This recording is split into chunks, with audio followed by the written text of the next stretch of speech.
Welcome to the T-Bird Zone, streamed every week on SUUTbirds.com and SUUnews.com. We're in studio with head football coach Ed Lamb, and we're recapping the game against South Dakota, in which the Thunderbirds fell 24-19 in Vermilion. Coach, as I was looking over the stats this week, one of the things that stuck out to me, and we had talked about this as a preview last week, how the running game was so effective against South Dakota at home last year. They racked up 241 yards. This year, only 11 yards in South Dakota.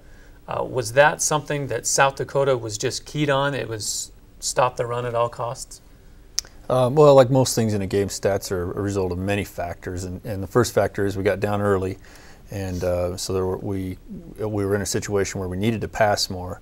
And then another factor, certainly, that South Dakota is a very good run defense, and they did a great job.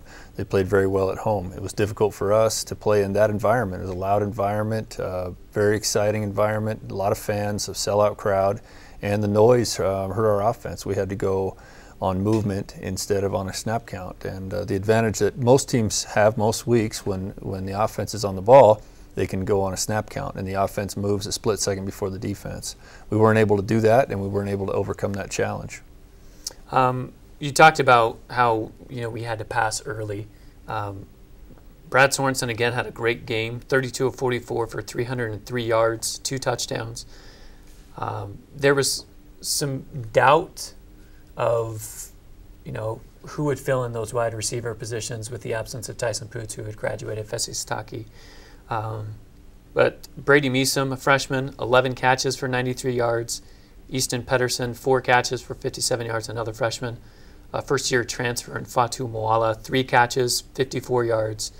Has this wide receiver core really just kind of put Tyson Poots and Fesi Sitake, just replace them as you had hoped? Or Tyson and Fesi left a legacy, and these guys have filled those shoes quite nicely with their efforts. It's a question that I got all off season, and I knew that we would have some very good receivers. Brady Meesum's been the real surprise, but we knew we had Jared Ursua and Darryl Brown and Abel Iono and a lot of good receivers returning. And then the transfer, Fatu Moala, had a really nice spring for us. So we knew that. The challenge for us, if we're going to be as good as we can possibly be, if we're going to come anywhere near reaching our potential, we've got to continue to work and find creative ways to get better in our running game. The team is 3-3 overall. Is this a time where high expectations for the team going into the season?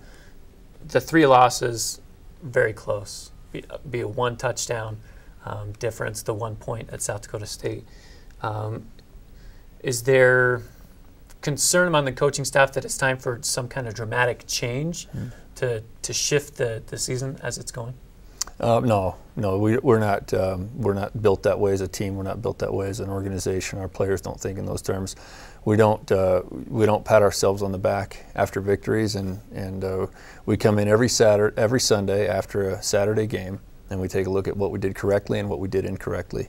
And against a very good team on the road at South Dakota, we did a lot of very good things, and we did some things that we need to correct. That's the total focus, is on that. And then as we move into this week, the total focus is on beating Cal Poly, and change for change's sake is overrated, in my opinion. You talked about at the coaches' luncheon where each of those 3 losses, 1 play on offense, 1 play on defense, 1 play on special teams, and it's a win rather than a loss. Yeah. Is it a specific individual that you would anticipate step up on a given play, or is it a unit that needs to change how they approach, or what's the approach there? No, that's not my intent in saying that earlier this week was not to point out how close we've been to winning games. My intent is to say that if we had made 1 more play or got 1 more stop or 1 more score in any of these games, we shouldn't feel any different about ourselves because we made 1 more of those. We made 1 less, and so we sit at a 3-3 record. We need to own that. We need to own the fact that we haven't made those plays, and the reality is, to be as good as we can be, we need to get a couple of more stops on defense, a couple of more scores, and a couple of more big plays in the special teams. And then we don't have to worry about whether the game is close or not, and whether we won the close one or lost the close one. You talked about how there were things that the team did really, really well up at South Dakota. Why don't you expand on that a little bit? Sure. Well, you mentioned already, I thought Brad Sorensen operated the offense really well.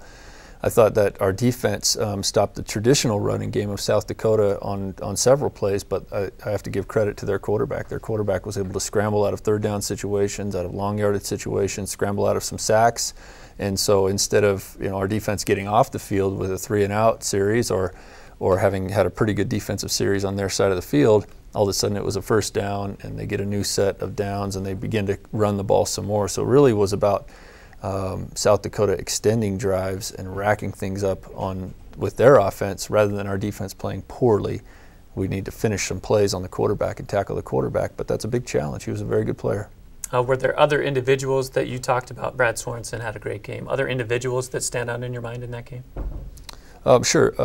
Herman Sword had one of his best games as a linebacker for us. Marlon Hogane's got a big interception at a big time. We didn't end up capitalizing on it.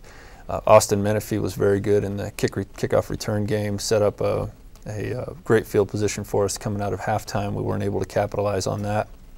And I thought that our Cody Larson had his usually very solid game on defense, and he's been one of our most consistent players all the time. Tyler Osborne worked really hard, ended up with a sack. There were plenty of big plays. I mean, we could make the same 5-minute highlight film after wins and after losses, and that's kind of the point I was making earlier this week. Is we don't need to get too carried away about the fact that we have lost or that we have a 3-3 record. There's a lot of teams that would love to be 3-3. There's a lot of teams that would love to have the ability and the potential for success that our team has, and our team needs to own that, realize it, and get better.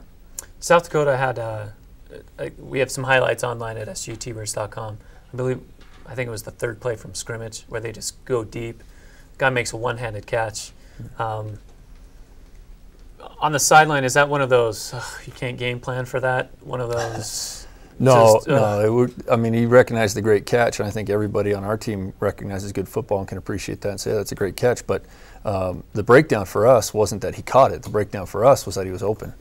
And we don't have to leave guys open like that. He was open by 3 or 4 yards, and had the throw been a little shorter, it wouldn't have had to have been a great catch, and he may have walked into the end zone from there. So you could count us as just as lucky on that play as some people might say that catch was lucky. All right. Again, that final score in South Dakota was South Dakota 24, Southern Utah 19. Appreciate you watching the T-Bird Zone, and watch the next segment where we preview the game with Cal Poly.